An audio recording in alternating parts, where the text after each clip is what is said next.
So despite the utter lack of support and belief from all my friends and family, I did it. I built a 3D printed ukulele. So I actually didn't model this. The original is by Thingiverse user Solsti, who bless his soul has actually put together a whole YouTube video series on how to build his ukulele, as well as an Instructables guide. The whole thing is actually designed to print without supports, so it prints up from the base, which actually kind of has a cool effect of being able to stand on its own. Mine I actually printed in 3 parts. The body is 1 piece, and then the neck is 2, and it's glued together in the middle. It was printed on the Lulzbot's Taz 6 with Lulzbot brand PLA. Probably due to my own error, none of it really fit together well initially, which required a lot of sanding, which I was fine with it because I wanted to sand down and kind of get a different finish on it anyways. Now, in the instructions he says, I do not pre-drill these holes and allow themselves to tap into the plastic. Now maybe I just have weak woman hands, but there is no way I was forcing that teeny screw into 50% fill plastic. I ended up having to use a drill to pre-drill the holes, which of course led to different problems. The drill got so hot that it would melt the plastic inside the hole rather than drilling it out. So I ended up having to drill through the whole thing, which then of course led to holes in my ukulele.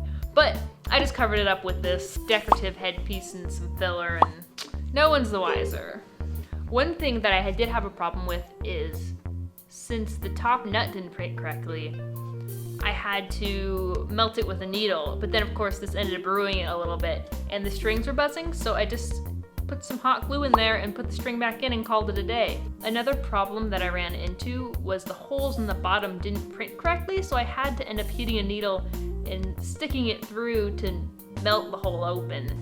And I ended up ruining my favorite cross-stitching needle. I will remember you. The whole thing came together in about a day and a half of solid work. But I know what you really want to know. How does it sound? Well, surprisingly not terrible.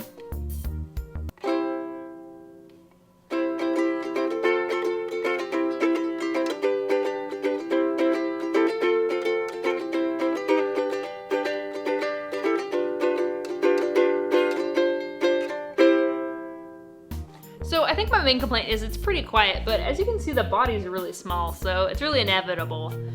It doesn't really compare to my other ukulele, which cost me around $200, but I think it is comparable to around maybe like a $30 ukulele. By the time you pay for the plastic and the tuners and the strings, it's probably what it cost. So yeah, that about covers it. Thank you, Solsti, for putting so much free information on the internet so I can build this.